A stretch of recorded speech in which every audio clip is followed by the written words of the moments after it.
Fala galera, tudo certo com vocês? Mais um vídeo aqui no canal e hoje para falar da vitória do Brasil no terceiro jogo dessa fase de grupos, que o Brasil acabou ganhando aí de 3-0 da Escócia, garantindo a vaga no mata-mata da competição e jogou muito bem, né? Acho que já partindo direto aí para análise do jogo, o Brasil jogou muito bem, foi uma crescente, deu para perceber muito claramente nessa Copa do Mundo uma crescente. Primeiro jogo contra o Marrocos, que era o jogo mais difícil de fato, um jogo que pode ser facilmente quarta, semifinal de Copa, né?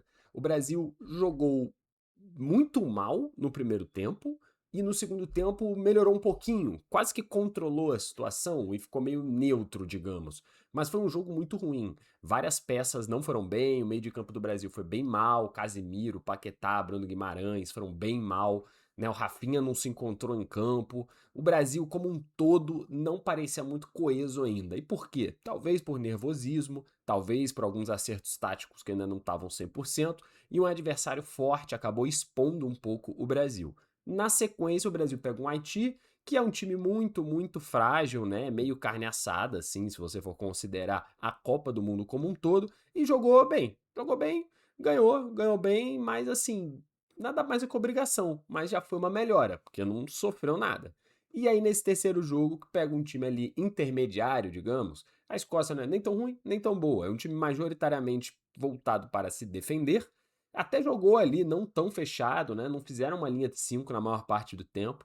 Mas de qualquer forma, a Escócia é um time que se defende e tem muito pouca opção de ataque. Né? Tipo assim, os atacantes do time, os caras mais perigosos são o McTominay, o McGinn, que são caras não assim, né? Não são tão bons. O McTominay é até melhor, mas também nada demais. Então é um time meio arame liso. E o Brasil foi muito bem. Não sofreu defensivamente como já era previsto, a não ser uma bolinha ou outra, mas isso faz parte do futebol. E foi muito bem ofensivamente, conseguiu romper a defesa da Escócia com certa facilidade, né? E fez um placar elástico aí de 3-0 que poderia ter sido mais. O Vinícius perdeu um gol, né, cara a cara com o goleiro, e teve um gol que ele fez e foi anulado pelo VAR de forma muito duvidosa, né? Eu já vou até entrar nesse mérito, porque eu acho que foi um lance assim capital do jogo, que tem que ser dito. Essa Copa do Mundo tá com um protocolo, né, de pouca intervenção.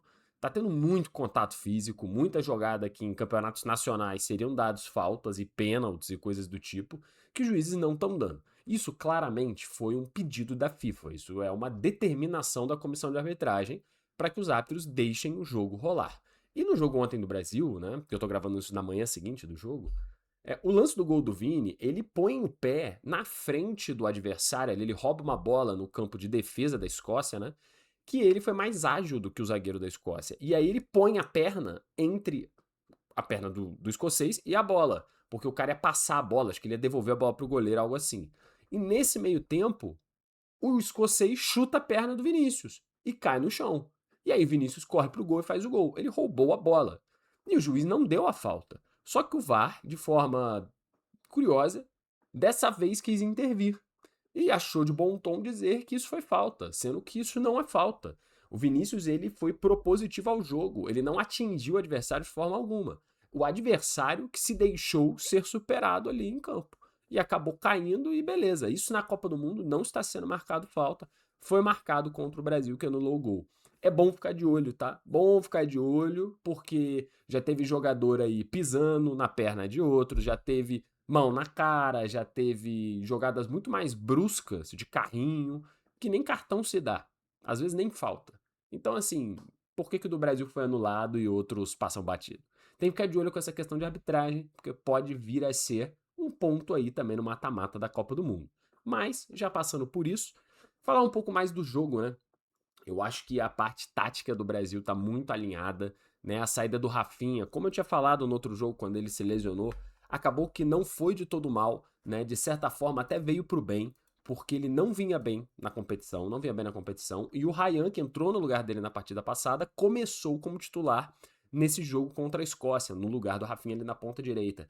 E foi muito bem, cara. Ele tá jogando assim de uma forma muito sem medo, sabe? Tá jogando pra frente, pô, ele é um garoto, tem, sei lá, 19, 20 anos, tá tendo sua estreia pela seleção, né, nesses últimos jogos, e tá jogando muita bola, como se fosse um jogo qualquer. E isso é muito bom. Eu ainda sinto um pouco do Ryan, uma falta dele ser mais incisivo, né? Partir mais pra cima, mas também dá pra entender. Ele tá fazendo muito mais uma função de marcação e de pressão alta e de passes. Ele não tá fazendo nada muito mirabolante, mas tá fazendo ali não um básico, porque é além do básico, mas de uma forma muito bem feita, cara. E é uma nova arma pra esse Brasil. Tanto que o primeiro gol do Brasil, que é o gol do Vinícius, sai de uma bola roubada do Ryan, né? Então, isso é algo que pode fazer a diferença. Você ter mais um atleta muito bom de pressão alta para tentar forçar um erro do adversário e, com isso, o Brasil acabar se dando bem. Eu acho que falar, né, do resto do ataque do Brasil é meio chovendo molhado, né? Matheus Cunha e Vinícius Júnior estão jogando muita bola. O Matheus Cunha, ele dessa vez não fez tanto um papel de homem-gol e ele muitas vezes voltava para dar opção de tabela, né? E isso a gente escuta vários jogadores do Brasil comentarem. O Vinícius, o Bruno Guimarães, o Paquetá, né? Eles falam, cara, o Matheus Cunha mudou a dinâmica do time, porque ele recua em campo. Ele tá jogando como um 9, como um centroavante. Só que o fato dele conseguir recuar em campo e dar opções pro time abre outras possibilidades que não são só ele. Porque ele atrai marcação, ele puxa a marcação, ele faz com que o adversário tenha que se movimentar.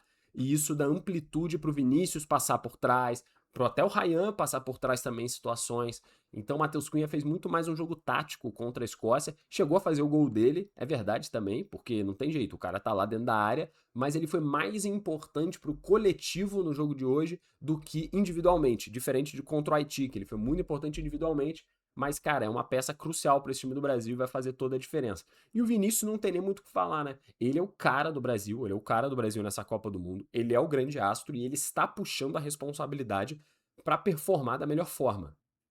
Ele atrai marcação, puxa jogo, ele quer a bola no pé dele, ele quer que passem a bola para ele resolver. E era isso que a gente esperava do Vinícius, desde sempre, né? Esse cara do Real Madrid que puxa a responsabilidade e decide jogo grande, e por enquanto ele tá sendo isso na Copa do Mundo.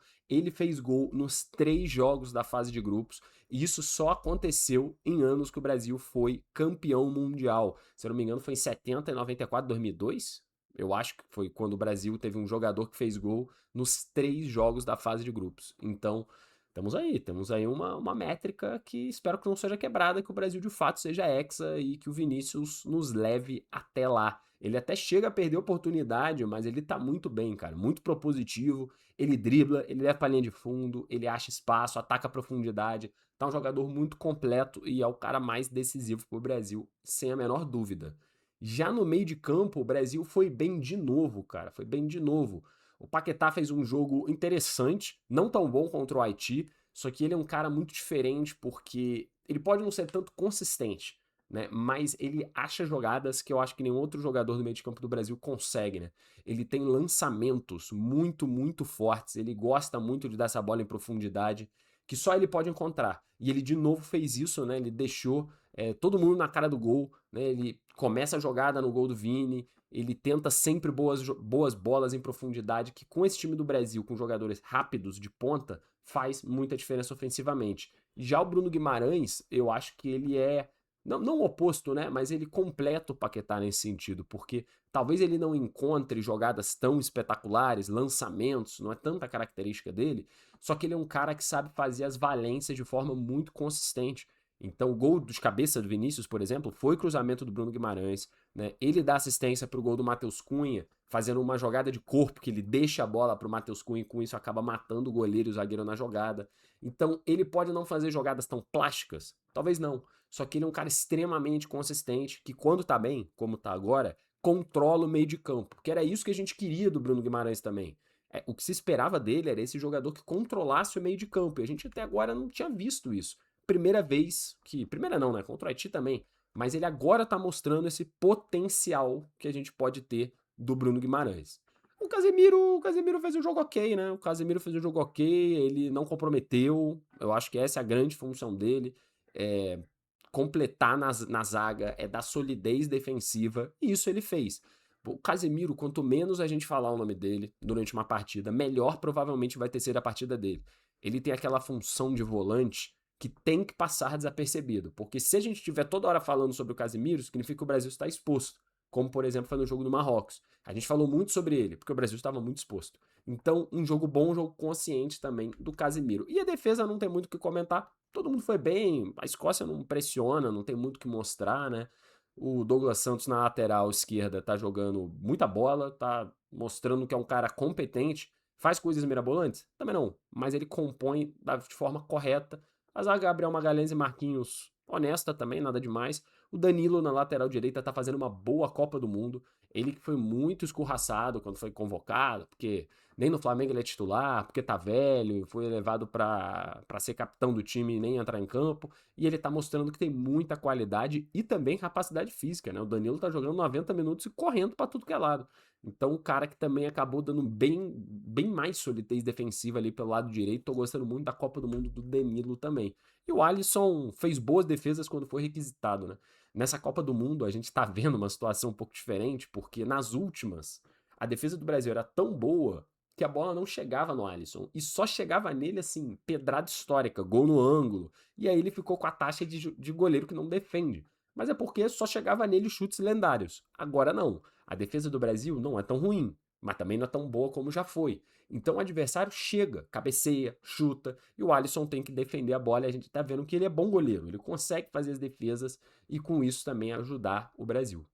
Bom, e dito isso, o Brasil se classificou, né, com essa vitória por 3-0 em primeiro no grupo com 7 pontos. Isso também é importante, né, porque o Marrocos venceu o jogo dele contra o Haiti, mas venceu de 4-2, né? O Haiti ele fez um jogo extremamente competitivo contra o Marrocos, né, duas vezes ficando empatado no placar, né? Depois o Marrocos acaba fazendo o terceiro e quarto gol e vence a partida. Mas uma partida boa do Haiti, querendo ou não, que faz seus primeiros gols na Copa. Então também vai embora, pelo menos, tendo feito alguma coisa, né? Que eu acho que é importante, acho que é legal também pro Haiti. E aí, com isso, o Marrocos ficou com 7 pontos, o Brasil também no confronto direto empatados, e aí vai pro saldo de gols. E com isso, o Brasil teve 6 de saldo e Marrocos teve 3. Então o Brasil se classificou em primeiro, Marrocos em segundo. E no grupo do Brasil, a Escócia acabou ficando em terceiro com 3 pontos, o que não garante a Escócia na próxima fase, né? Tá dando para perceber que os terceiros colocados que fizerem 4 pontos provavelmente estarão na próxima fase. Dá para falar que está praticamente garantido. Com 3 pontos, aí, meu amigo, aí vai para saldo de gol, vai para outras questões que fica um pouco mais complexo. Só que, ainda assim, existe esperança para a Escócia. O Haiti fechou com 0 pontos. E por ficar em primeiro, né, na fase de grupos, o Brasil agora joga segunda-feira, sim, segunda-feira, dia 29, às 2 da tarde.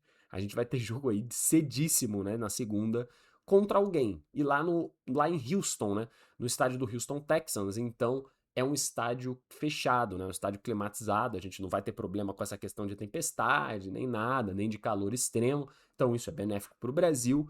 E aí, o nosso adversário nós ainda não sabemos. Vamos saber hoje, no dia que está saindo esse vídeo, dia 25/6, porque temos os jogos dos grupos que definem isso, os jogos do grupo F. Além de outros, né? Tem jogo do grupo E, do grupo D e do grupo F. Mas o que importa para o Brasil agora é o grupo F. Né? E aí o nosso adversário será ou Holanda, ou Suécia, ou Japão. O segundo colocado desse grupo. E é um grupo, assim, que tá muito bom, né? Tá muito embolado. A Suécia tem 3 pontos, a Holanda e o Japão tem 4, a Tunísia tem 0. E a Tunísia joga contra a Holanda hoje e a Suécia contra o Japão. Eu parto do princípio que a Holanda vai vencer da Tunísia sem muita dificuldade, chegar aí a 7 pontos e se classificar em primeiro lugar. E aí a gente vai ter o nosso adversário saindo de Japão e Suécia. O racional, o mais provável, é que o Japão vença ou empate e a gente pega o Japão, mas pode ser Suécia também. E pensando nos adversários para o Brasil, né? Eu acho que de fato a Holanda é a mais difícil com alguma sobra. Eu não tenho medo da Holanda, não. Mas seria um confronto bem complicado para essa fase da Copa, né? Pré-oitavas ainda. Japão e Suécia, eu acho que são dois cenários. A Suécia é um time que, assim, eu acho fraca. Eu não gosto desse time da Suécia, mas ela está fazendo uma Copa do Mundo interessante, né? A Suécia perdeu para a Holanda, foi massacrada, mas massacrou a Tunísia. Não sei como se portaria contra o Brasil, mas eu acho que não seria um jogo difícil. O Brasil teria bastante superioridade contra a Suécia, que se tentar sair para o jogo acabaria sendo massacrada, como fez com a Holanda, né? Já o Japão é um time que coletivamente é bem mais interessante, né? Conseguiu empatar com a Holanda e mesmo perdendo alguns dos seus principais astros para essa Copa do Mundo, continua praticando um futebol bem legal. Eu acho que daria um pouco mais de trabalho para o Brasil e o Japão, mesmo que, da mesma forma que a Suécia, eu não acho que ia conseguir fazer tanta coisa assim. né? O Brasil ele se sobressai contra seleções de médio porte que tentam jogar futebol, né? Então, tipo, por exemplo, a Holanda é uma seleção de grande porte, é diferente. Hoje o Marrocos não é uma seleção de médio porte, é uma seleção com muita qualidade individual. Já Japão, Suécia não tem tanta qualidade individual assim. E aí quando se abre muito para jogar contra uma seleção poderosa, às vezes é punida. E eu acho que o Brasil, ainda mais vindo numa boa toada, entraria contra Japão ou Suécia, principalmente contra o Japão, acho, né? Porque é mais forte, sem medo nenhum, e entrar para amassar. E eu acho que isso é muito positivo, porque passa uma impressão boa e hoje eu não tenho medo nenhum de qualquer adversário, mesmo que seja Holanda, tá? Mesmo que seja Holanda, eu não tenho medo nenhum de qualquer adversário que chegue para o Brasil. E aí, com isso, a gente fecha o nosso vídeo aqui falando sobre o Brasil. Estamos fechando a terceira rodada também, né? A gente teve já a decisão dos grupos A, B e C. Eu não comentei sobre o grupo A e B porque, obviamente, foquei no Brasil. Mas só passando também, o México se classificou em primeiro com 9 pontos. A África do Sul conseguiu a façanha de se classificar em segundo pela primeira vez na história. Se classificou para o mata-mata da Copa com 4 pontos. A Coreia do Sul com 3 pontos fica aí dependendo dos outros terceiros colocados. A Suíça, no grupo B, se classificou em primeiro com 7 pontos. O Canadá em segundo com 4 pontos. O time da casa perdeu para a Suíça, mas ainda assim está classificado. E a Bósnia se classificou em terceiro com 4 pontos também, provavelmente está dentro. E aí hoje nós temos grupo D, E e F. Eu acho, fazendo uma previsãozinha aqui, acho que passa Estados Unidos e Paraguai. E no grupo E vai passar Alemanha e Costa do Marfim. No grupo F vai passar Holanda e Japão. E a gente vai ter terceiros lugares com 3, 3 e 1 ponto. Então são times aí que o Equador vai estar virtualmente eliminado e Austrália e Suécia vão também depender das próximas partidas. E com isso terminamos o vídeo. Eu vou voltar amanhã para falar sobre esses jogos que eu acabei de comentar. Espero que vocês estejam gostando dos nossos vídeos e também da seleção brasileira, que é o mais importante. Um forte abraço e até a próxima.